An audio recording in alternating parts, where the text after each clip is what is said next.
Good bad ugly படத்தில் இளையராஜா பாடல்களை பயன்படுத்த விதிக்கப்பட்ட தடையை நீக்க உயர்நீதிமன்றம் மறுப்பு தெரிவித்திருக்கிறது.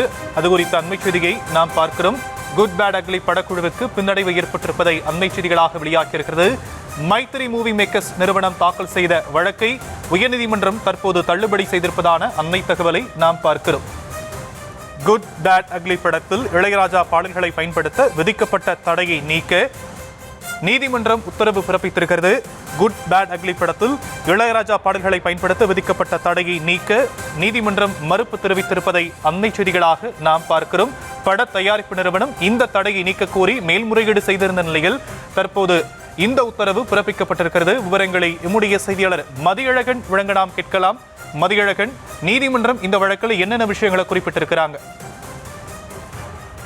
நடிகர் அஜித்குமார் நடிப்பில் வெளியான குட் பேட் அக்லி திரைப்படத்தில் தனது அனுமதி இல்லாமல் இளமை இதோ ஒத்த ரூபாயின் தார ஏஞ்சோடி மஞ்சக்குருவி ஆகிய பாடல்களை பயன்படுத்தி உள்ளதாக கூறி இசையமைப்பாளர் இளையராஜா சார்பில் தொடரப்பட்ட வழக்கை விசாரித்த சென்னை நீதிமன்றம் குட் பேட் அக்லி படத்தில் இளையராஜாவின் பாடல்களை பயன்படுத்த தடை விதித்தது.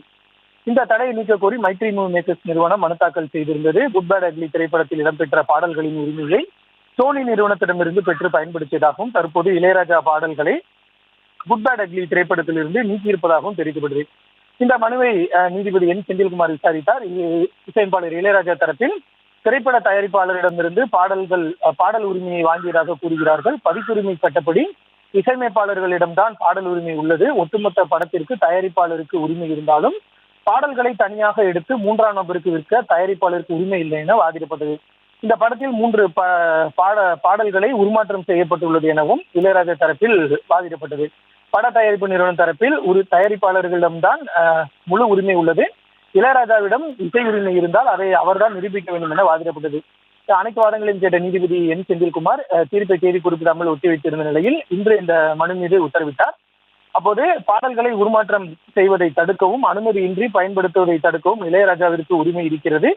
அதனால் இந்த வழக்கில் ஏற்கனவே பிறப்பித்த இடைக்கால உத்தரவில் தலையிட எந்த காரணமும் இல்லை என கூறி மைத்ரி மூவி மேக்கர்ஸ் நிறுவனத்தின் மனுவை தள்ளுபடி செய்து உத்தரவிட்டார். மேலும் பிரதான வழக்கினுடைய விசாரணையை 2026ஆம் ஆண்டு ஜனவரி 6ஆம் தேதிக்கு ஒத்திவைத்தார்.